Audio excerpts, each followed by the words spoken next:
Hey everybody, what's going on? Hexlex here. I got another Master Duel video for you all. So, coming at you with yet another Kashtira deck profile, although this one is definitely less focused on the Kashtira cards themselves. It's Kashtira Punk. Of course, I'm playing Punk. I love Punk. What can I say? So, you might be wondering what value the Kashtira cards add to the Punk engine. Honestly, the main thing that they're going to be doing for us here is just being level 7 bodies, right? Punk is actually a deck that pretty consistently use instant contact, not like in every build, but when I checked Master Duel meta, I believe it was about 25% of builds were either using 2 or 3 copies of the instant contact there. That's because having a level 7 monster alongside all of your level 3 tuners can be quite good. Of course, it's good for making our level 10 Baronne de Fleur, adding Omnis to our end board, and we can also make Swordsoul Supreme Sovereign Chengying with it as well. Now, to be fair, it's not like Punk couldn't do this without the ability to summon Kashtiras or other level 7s. In our last iteration, we were playing the Bystial Lubellions as well as Assault Synchrons to kind of help facilitate those plays as well. So here we're playing a very much greatly reduced Bystial engine of only Magnamhut, Druiswarm, and I also threw in a Baldrake, just because I like having an additional Bystial to search outside of Druiswarm for Magnamhut, just in case you like draw or mill or whatever the Druiswarm there.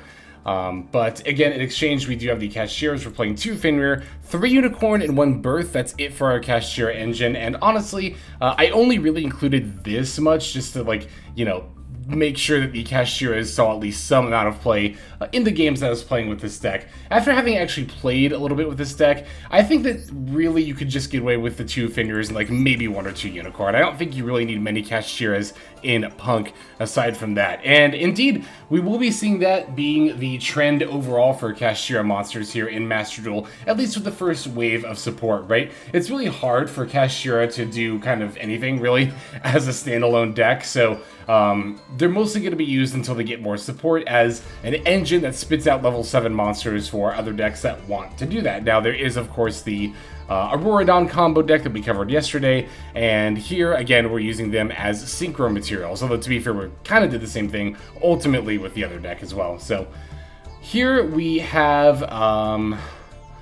trying to think. I did actually have a couple of Arise Hearts in the first iteration of this deck, and I played a couple of rank 7s. Like, it did make it more of a Kashtira deck, but, you know, when you're blending 2 archetypes together, you really got to make sure that the 2 strategies are complementing one another, and ultimately, the Kashtiras just want to do so many more different things than Punks, right? Particularly thinking about Rise Heart. You know, if you special it, you're locked into Xyz. This deck definitely does not want to be locked into Xyz. And even then, the ability to normal summon a essentially level 7 monster, like if you normal summon Rise Heart and still activate the effect to make it level 7, that doesn't really do a whole lot for Punk, which often does end up using its normal summon, unless you end up opening the E-Telly there. But in that regard, yeah, I didn't really want to add the Rise Hearts, and then the Ogres and the Trap card, you know, they're just kind of meh overall. So, yeah, basically we're just subbing out the Bystials for extra Kashtiras here. We don't have anything really special for the Kashtiras in the extra deck. I did consider playing a rank 7 over something like the number 3 Cicada King, but it was hard to find one standalone rank 7 that's actually going to be more impactful than something like Cicada King, right? I mean, like, we go ahead and take a look at rank 7 monsters, right? You know, of course there's Diablosis and Shangri-Ira, but they don't really do anything individually.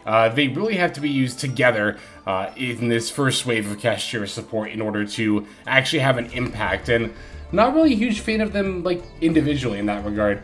Big Eye is good, but really only going second. Draco Sack is okay, you know what I mean? Like, it's okay going first, but at the same time, it's like, it's definitely not the same impact it had 10 years ago when the card released, and it's also an Ultra, and I don't really want to craft it, to be totally honest, so, yeah, it's, like I said, it's just kind of hard to find a standalone rank 7 that I'm actually, like, you know, actively vested interest in playing in a deck like this. So ultimately, I just decided to not really go out of my way to include too much of the Kashtiras here in the extra deck. If you did want to play more Kashtira support, you could cut stuff like the triple tax potentially, but I mean, like I said before, even in this case, the only reason I have the 1 Birth is if I open Unicorn, right? I can special the Unicorn, add and then activate Birth, and then later on use Unicorn as a material for a summon, and then bring it back with Birth to snipe cards from the extra deck, which, by the way, Fenrir, Kashtira Fenrir is getting a lot of attention, but I do want to make special note to talk about Unicorn.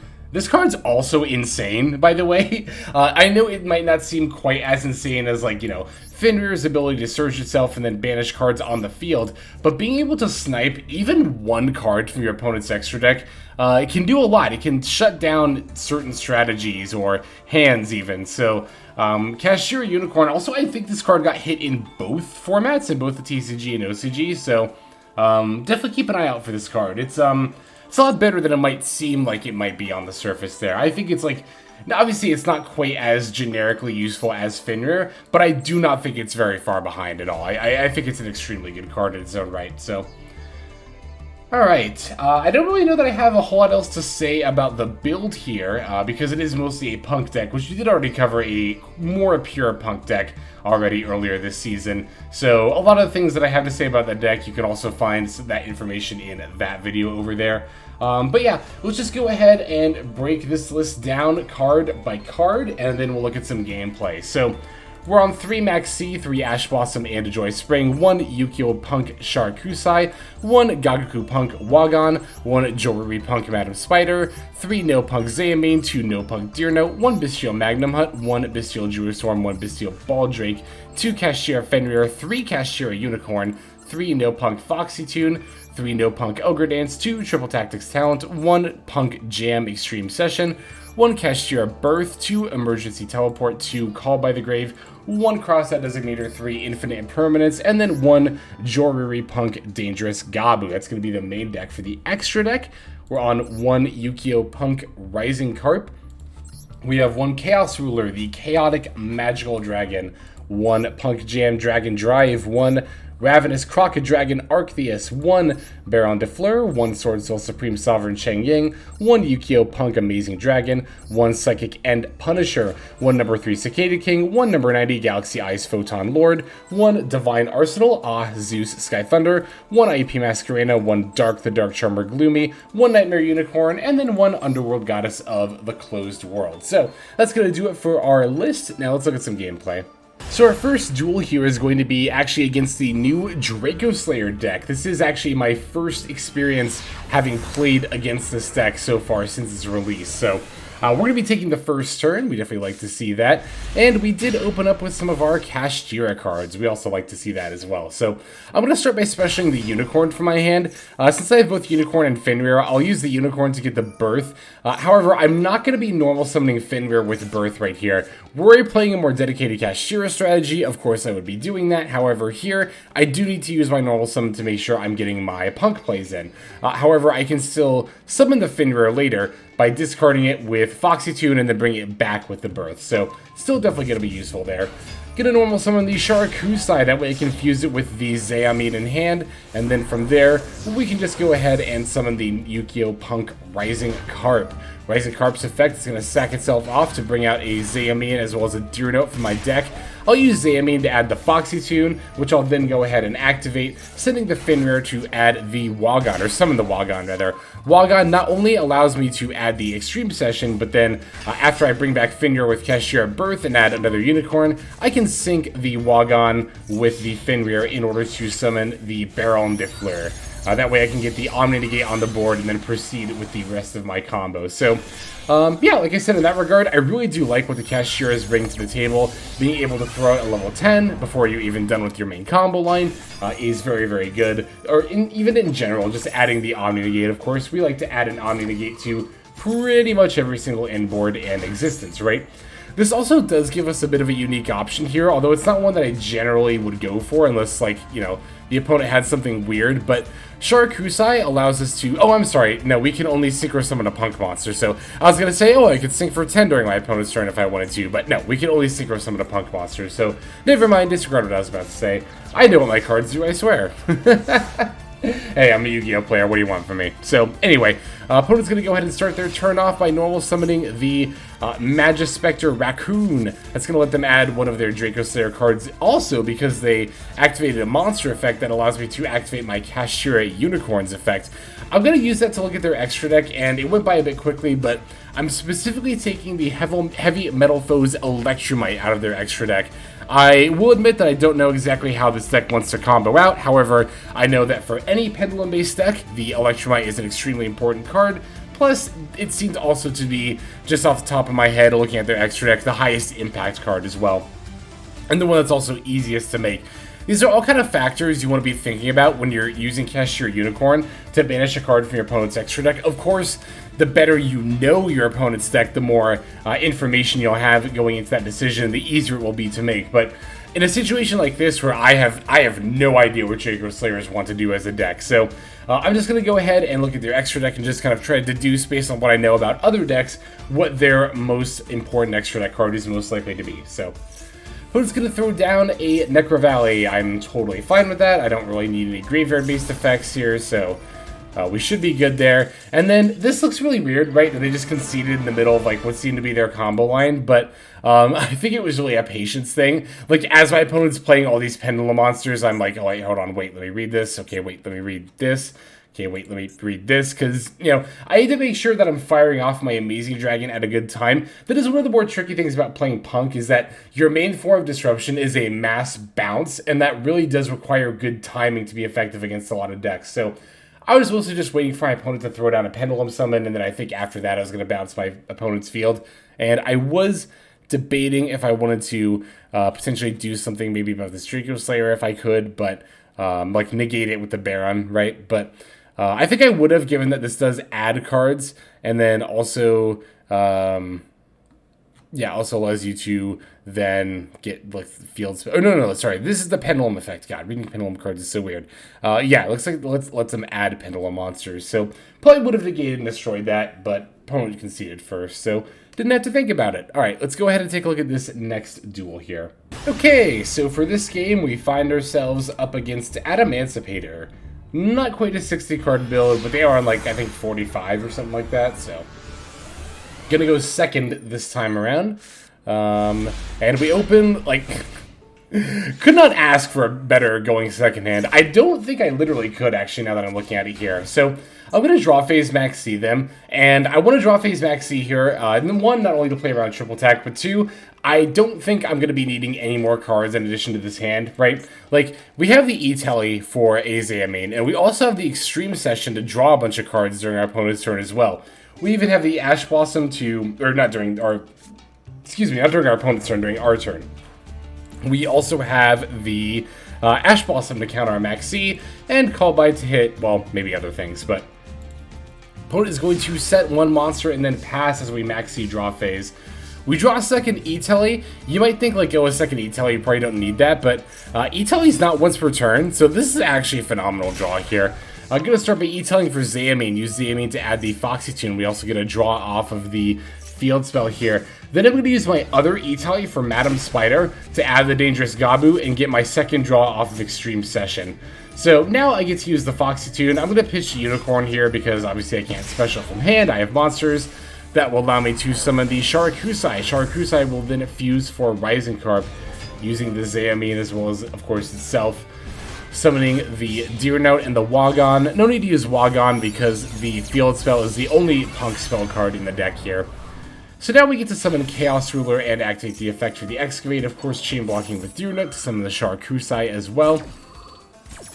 I mean, yeah, even if we do end up getting disrupted and not be able to find lethal here, our hand is looking pretty great. Like, it's just Disruption City up in here. We have Maxx C, Ash Blossom, Call Bite, and Dangerous Gabu. It's pretty darn good if I do say so myself. So now we get to sync the Madam Spider with the Chaos Ruler for Psychic and Punisher. A lot of times I actually like to go for this on turn 2 and not even the Amazing Dragon, just because in my opponent's life points will probably be a huge difference, and you know, so on and so forth. So here I did banish a Xeno Guitar that will allow them to foolish any rock monster. I threw out the Ash Blossom, where is it? Yeah, I threw out the Ash Blossom to negate that, thinking like, oh, I don't want them to send the Tackle Crusader and turn my Psychic and Punisher face down, but given that my life points are lower, there was actually no threat of that. So I think I could have ended up saving the Ash Blossom, but I don't know. It's also just, you know, better to make sure we don't run into any like kind of weird effect that might mess us up. So going to bring back the Chaos Ruler, but the opponent's going to concede in response. Might seem weird. You might be thinking, wait, you didn't have lethal though. I actually did, because of Psychic and Punisher.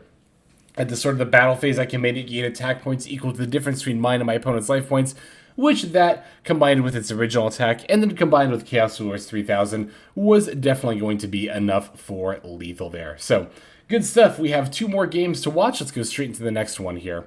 Alright, so this time we're going to be up against, it's Adventure Kashtira, but it's kind of more pure Kashtira. Like, it's not Adventure Kashtira in the same way I played it with the Auroradon combo. They're just going all out. Like, they have, you know, 3 Shangri-Eras, 3 Diabolosis each in their extra deck there, so. Alright, here, this hand's fine. I mean, it's a little awkward having 2 Foxy tuned, but we can also just Foxy for Foxy. It's not that big of a deal. We also have the E-Tally here, so I don't need to necessarily add the Sharakusai. Also, I can just use Foxy Tunes effect to summon the Sharakusai as well. Gonna hold on to my E-Tally. I'm gonna kind of do the same thing I did last game, actually, where I'm gonna add the Wa Gon, or... No, I don't think I did this last game, actually, but I'm gonna use Wa Gon and then use that to add the field spell. And then I'll E-Tally for the Madamspider, use that to add Gabu, and get an extra draw off of the Extreme Session here as well. Baldrake is a pretty decent draw there. Gonna sync specifically Madamspider with Deer Note because the Madamspider was summoned off of the E-Tally and will get banished or sent to the graveyard during the draw phase. One of the two. I actually don't remember which it is. Banished. Okay. Okay, so Sharakusai gets summoned back with the Deer Note, and Chaos Ruler is going to find us a Magnamhut here, so that's pretty nice. This will do a couple of things. First, it'll allow us to summon the Magnamhut and get a search during the end phase, but it also allows us to sync for 9 for the Crocodragon, the Arctheys. I haven't talked a lot about this yet. I actually meant to during the profile and just slipped my mind, but I actually love Ravenous Crocodragon Arctheys in Punk. You might be thinking, well, Hex, if you're making a 9, wouldn't you rather just go for Shen? But no, actually, because Punk has a lot of hand advantage that it naturally gets thanks to mostly the field spell, the Extreme Session there. So as a result, you often do have enough cards in hand to not only make the Arctheys have a decent bit of attack and defense points, but also pretty consistently be able to use the quick effect to discard 2 and then pop a card on the field. So yeah, I really do like the Arctheys in this extra deck as a level 9 Synchro monster. I think it is a better level 9 Synchro option than Shen. Alright, so we can just set the Impermanent the Gabu before passing over to our opponent. They're going to start with the Extrav and then special the Fenrir. I'm going to negate the Fenrir effect with the Gabu. This will negate not only the search, but also the banish effect later in the turn, and it'll gain me 2,400 life points as a nice little bonus there. So as my opponent is summoning the Adventure Token, I'm going to use the Ravenous Crocodragon effect here. A couple of reasons I want to do this and pull the trigger now is because, one, I wasn't sure if my opponent was going to be on an Auroradon line, like I was, so I wanted to make sure they're not able to summon Illegal Knight or Wandering Griffin Rider here off of the Adventure Token being on the field. That's why I wanted to pop it straight away. It might seem weird to toss out Druiswarm and Baldrake to do that, but Kashtira doesn't actually really have any light or dark monsters in the main deck, so I didn't really think I was going to get too much of an opportunity to summon Druiswarm or Baldrake here against my opponent by banishing their cards anyway. So I figured it was probably worth it to just go ahead and get rid of the Adventure Token there. Yeah, they can activate the Enchantress and get another right, or get the same right back, I guess. That's fine, I don't care. They can't activate it anyway. So here's the Kashtira Birth that will allow them to summon their Unicorn. Faithful Adventure adds the Draco back. That's fine. Again, I'm not really concerned with that. They're going to move to battle phase here, but I'm going to just go ahead and use my Sharakusai with the Foxy Tune in order to summon the Amazing Dragon. That'll let me bounce back pretty much my opponent's whole field here, stop my stuff from getting destroyed by battle, and give me a draw in the meantime. Now here, the Kashtira monsters are not once per turn, so my opponent will get to special another one of their caches. Here they're going to get Unicorn and add another Birth. I don't really care if they add another Birth, that's fine with me. Alright, they're reactivating the Fateful, activating Draco back, and then the Birth to stay at 6 cards in hand. Or no, I guess not, because they just set 2 anyway, so I guess the Draco back plus Fateful was to make sure the Unicorn wasn't destroyed by battle. I'm going to use Amazing Dragon to bring back my Amin. Opponent's going to chain Maxx. I'm ultimately fine with that, because I don't really suspect they're going to have like the Biru and they can't imperm me or anything. And I don't think that the Ash Blossom's going to mess me up here. I am going to use imperm on the Unicorn though, because I do not want my opponent to have the ability to banish my Psychic and Punisher. I really need that here. And thankfully Preparations actually does not activate the banish from my hand because it was not already on the field when my trap card resolved. Even if it was, though, not a huge deal. I could have just banished a card, or they could have banished a card, and it wouldn't have affected me too much here. Okay, here is the Pep. Once again, be using that as my win con, summoning these, or no, activating the Amin to boost Amazing Dragon, and then summoning Chaos Ruler. Alright, so here my opponent's going to try to use preparations to summon a Kashtira monster, but I'll just destroy it with the Arctheys. That way, because it's a continuous trap card, it will not actually resolve. And yeah, my opponent's just going to concede from there. My plan moving forward was to discard Ogre Dance to get, you know, whatever I can normal summon from my deck. Normal summon I think Amin was the last thing I had left. Normal summon Amin, activate Pep, banish Amin and my opponent's monster, and then just swing in for lethal, which I think is why my opponent just conceded, as they realized that I was about to just have the duel there. So very nice. We do have one more game, though. Let's take a look at it before we end off the video. Okay, our final duel is going to be against Danger Dark World. This is actually my first time, I don't know if it's my first time running into this deck, but it's going to be my first time running into this deck when they're actually going to have a significant number of plays that they're going to get off here. But we do take the first turn, which is nice. We're definitely going to need it against a deck like this. I'm going to start by activating Foxy Tune, pitching the other Foxy Tune in hand for the Amin. You might wonder why I did that and not just E-Tally for the Amin here. I wanted to see if my opponent had Ash Blossom or Maxx here, particularly the Maxx, right? If I'd activated E-Tally for Amin and they chained Maxx, then I would have had to just stop there. But if I Foxy Tune for the Amin and they chain Maxx, I can chain E-Tally and then I can at least make like a Cicada King, if nothing else, and just give them only one extra draw in the process of that. But they ultimately did not end up having that, so I get to use my emergency teleport here to get an extra draw off the Wa Gon by summoning the Madamemancipator and adding the Gabu. Same thing we did in the last duel there. So bringing back Sharakusai with a Deer Note. Let's see if we end up hitting off of the Chaos Ruler here. Just an Ogre Dance, but that's fine. We already have the Magnamhut in hand, so I can just special summon that with its own effect, and then sync it with the Wa Gon in order to make the Arctheys yet again. I am making the Ravenous Crocodragon here. Gonna get an extra draw in doing so. Get a Maxx. You see why I like Arctheys so much. Like, our extra draws here found us the Maxx and the Ash Blossom, which was very nice. So I'm glad I didn't shotgun the Maxx here. I figured I'd wait and see if my opponent even had plays, but they definitely do. And you'll notice that I'm not activating the Maxx here, even though my opponent is already starting to special summon quite a few monsters. The reason I'm not doing that is because, for those who don't know, Danger Dark World is a deck that can infamously play through Maxx. They play through it by decking you out with your own Maxx. That's how much this deck special summons. It's actually pretty wild. Alright, so here they're going to go for the Fusion Grapha, chaining to my Druiswarm. I thought they would have banished the Rainbow in their graveyard so that I couldn't summon the Druiswarm, but they actually didn't. Here I'm going to use the Crocodragon to try to pop the Fusion Grapha. That way I force the Fusion Grapha effect and can chain this Gabu that my opponent's targeting to destroy anyway. So now we get use out of the Gabu besides just chaining it because it's going to get destroyed. We actually negated the Grapha effect and that allowed us to destroy it with the Arctheys here. Alright, Bigfoot is coming down, and then the Gabu is going to get popped there. Opponent's going to use the Grapha effect to bring back their regular Grapha. Now, I did consider using Amazing Dragon here, but the dangers, they can just activate them yet again. They're not once per turn, so it's awkward, right? We're going to have to wait until our opponent starts summoning extra deck stuff with the Amazing Dragon. We do have the Imperm, so I'm not like super scared about waiting for that, but it's still a little bit odd. Alright, opponent gets to draw 2 off of the Archives there. Activating Mothman ends up sending itself. That'll force both of us to draw and then discard. That allows them to get off the Snow there, which will let them add a Rainbow. Archives will then discard the Rainbow to boost the Grapha. Rainbow adds the Lucent. Again, just patiently waiting for my opponent to summon some kind of extra deck monster. And here it is, the link for Saryuja, Skuldred. This, however, is going to get negated by the Imperm. Thank God, the draw 4, put 3 back here is such a scary effect.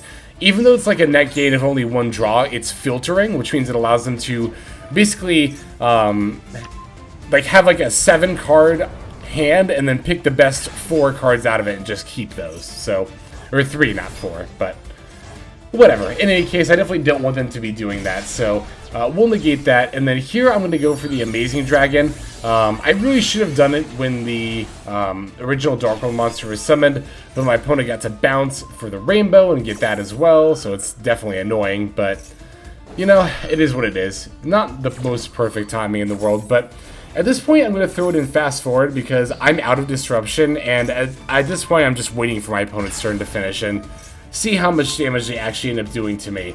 I fully expected to lose this game at this point, just because, yeah, as you can see, my opponent's doing a lot of stuff here, but funnily enough, it's actually not gonna be that bad the rest of the turn here.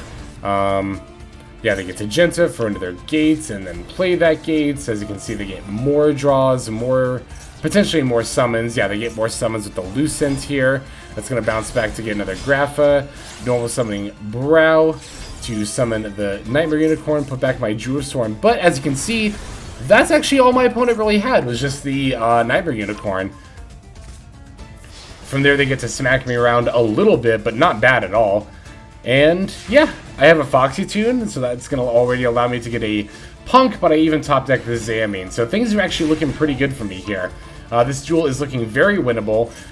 Danger Dark World infamously does not run any kind of disruption in the main deck because it needs its entire main deck to be gas so that it can summon and make as many plays as we saw during their turn there. But that just means for me, I have a free line to the Pep, and also bringing back the Psychic, or the Chaos Ruler here. I can use Psychic and Punisher to banish this Deer Note, as well as my opponent's Grapha, and then combined with my Pep's effect, which will boost it up to 7,900 attack points. That combined with the 500 damage of Chaos Ruler over the Nightmare Unicorn is enough to hit my opponent for lethal there. So, wow! Did not think I was going to be able to come back from that game, but the opponent wasn't able to finish me off, which means I had the ability to get them on the crackback. So, that's going to go ahead and do it for this video. Hope you enjoyed those games. Let us move now to our outro.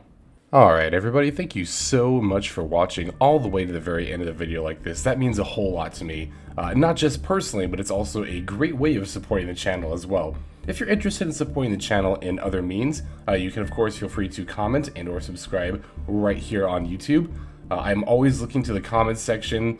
You guys leave some pretty awesome feedback as far as like constructive criticism goes when it comes to deck building, gameplay, channel content, all that stuff. So feel free to leave your opinion down there. I will be sure to take a look at that there. And then subscribing is going to be the best way to get notifications of when these videos drop. That does happen every day, by the way, so if you're looking for daily Master Duel content, you've come to the right place. And there are more places where you can get some daily Master Duel content. If you check out the description below, follow the top link over to my Patreon page. There for just $5 a month, which is as much as you pay for a booster pack. You'll find a lot more value than a pack full of filler over there. We've got some previews for content upcoming here on the channel. We've got some exclusive games that are only posted over on Patreon over there. We've got some Q&As, and then you can also have your name featured in this lovely credit sequence where I thank all of the people who are helping contribute over there on Patreon. It's a huge support to the channel, and it really means a lot as well. So thank you everyone who is donating that is featured here on screen. And again, you know, it's not just a pure donation, you do get some more daily Master Duel content over there just for being a part of the Patreon. But I think that's about all the time that I have for today's video. Once again, I just want to thank you so very much for sticking all the way to the end of the video. Again, it just means a lot as I do put a decent amount of work into getting these videos out every single day. But that's about all the time that I've got for now. So without further ado, this is XLex. I'm signing out, and I hope you have a fantastic day.